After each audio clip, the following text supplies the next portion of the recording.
more Patriot stuff. Let's welcome in some guests of the NEFL. Like I said, a league I played in for a couple years. You guys don't need the headphones, just the mic. We can talk into that. Let me introduce everyone here. Jason Pena of the Merrimack Valley Pride, running back. Alex Andrews, Merrimack, and if I mess up names, just yell at me and correct me, guys. Merrimack Valley Pride wide receiver. Sean Seberg, strength and conditioning coach, running back. For what team? I can't read the writing from my... You guys talk right into the mic. It's the same team. We're all Merrimack Valley Pride. Very good. And Keith Schur, head coach, owner of the Merrimack Valley Pride. Thank you guys so much for coming by. Just talk right into that mic. Thanks for having us today. Yeah, thanks for having us. Absolutely. Tell us, the partnership here, and Brad, you do the games for the NEFL here for the station, and this league is something I played in, so I take pride in what you guys are talking about here. I played 2 years wide receiver with New England Hawks and then the Merrimack Maulers there. Okay. And Coach Cologne. Yeah, and people don't realize that, there's guys that can play in this league. This is a legit league, a lot of fun to play in. Tell us a little bit about it in your experience. Well, I'll let Jason talk. He went to the University of Delaware. He was a local player. So very good. We do have, Division I, 1AA college experience on the team. Oh, yeah. Yeah, definitely. When I just joined the team last year and looking around, there's a lot of guys that play D1, D1AA, D2, and just want to keep continue their football careers here. Right. We got a lot of talent, and I think we got a lot of chips on our shoulders. A lot of guys, it's like guys who didn't make it here, didn't make it there, but they still want to keep playing football.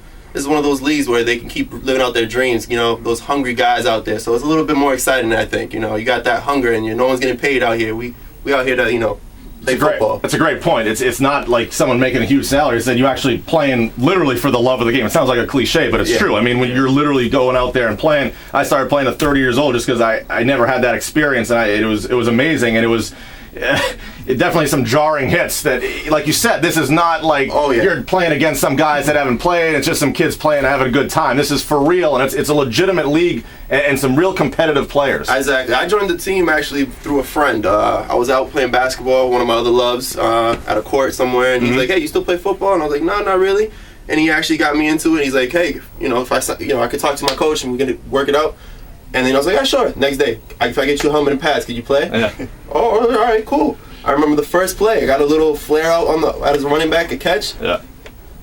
Boom. I was like, welcome back to football. I hadn't got hit in 2 years, and I was like, all right, well, that's the way to start it. Absolutely. And Brad, you played Division I, and now you broadcast these games, so talk about that. And let me tell you guys something. When you go out and you're able to watch this at the Lawrence Memorial Stadium, it not only gives you an opportunity to support local sports, but it also gives you the opportunity to see what kind of talent is here just locally. You'd be surprised. I've done all-star games. I did the Paul Buckley Challenge. I tell you what, Darwin, if you and I could get together, that's a $1,000 award. Yeah. That's a $1,000 prize for going through that.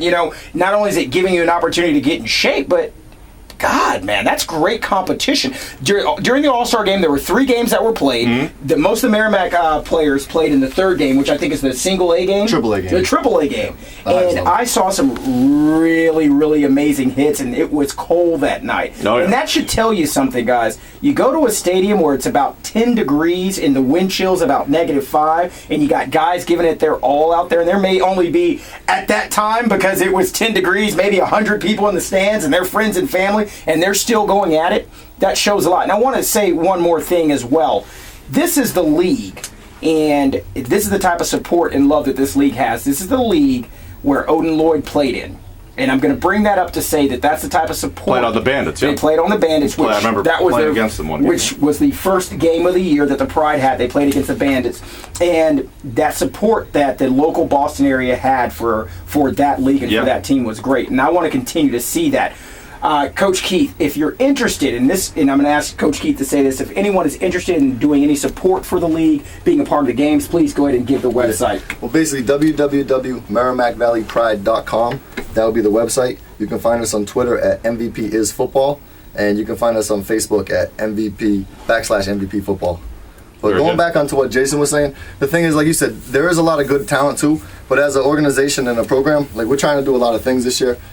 Just to let you know, I've teamed up with Claudia Connect, so we're doing some social media stuff so we can get people out there. We have for the players, right now we have Canal Street Gym where we have workouts Tuesday, Thursday nights are very intense. I follow the workout videos. There's workout videos on the websites, guys, and I actually use it. I put it on my iPhone. I went to the gym. I'm like, oh, let me try this rope exercise. Let me do a little bit of these ladder drills. Things that I hadn't done in 10 years. Because, You've done this every once in a while. Yeah, look, Sam, let me tell you something. I'm looking at the We need to get a chef because we have No, I don't want to. I just want to eat. I'm looking at the strength and conditioning coach, and he's over there sizing you up like, let me get to this guy and see what I can do with him. But I got to do a lot of work. He's like clay. You can mold him. You can mold him. Some high protein meals. Like Coach Sean, he's a running back coach, but he's also a nutritionist. He has his own gym coming out.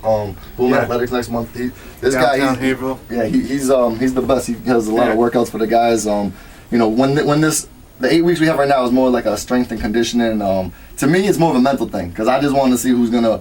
I want to put guys to the test right now to see who's going to be prepared in the fourth quarter. Because if you quit now, you're going to quit then. So you know what I mean? Yeah, no, absolutely. It really is a great league, and I can speak to it, and Brad can as well. Just from having played in it, it's getting bigger and bigger. It's not something that's going down; it's going up, and that's a really cool thing. Real quick, Pats this week. Yeah, quick prediction. What do you guys think? Break it down. You got about 30 seconds. I like the Pats. I just hope they stay real physical and aggressive. Don't let Manning off the hook. Yes. Let some get in his head.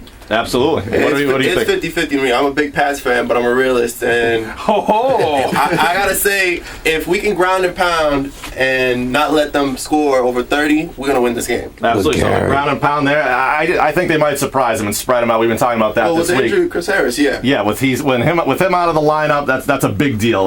Considering how important he's been for the team. Guys, thank you so much for coming by today. We really appreciate it. Yeah, thank you for having us. Absolutely. Make sure you guys check him out. NEFL. Give the website one more time, real quick. It's www.merrimackvalleypride.com. There you go. Make sure you go and check it out. These guys doing great things. We'll be back with you on the Afternoon Press Box, 1510 NBC and Yahoo Sports Radio in Boston. Phone lines open 617-237-1234. We'll be back with you, of course, talking Patriots, talking Rondo, talking everything, taking your calls. What's the best matchup for the Patriots, too? Seahawks or Niners? We'll get to that next.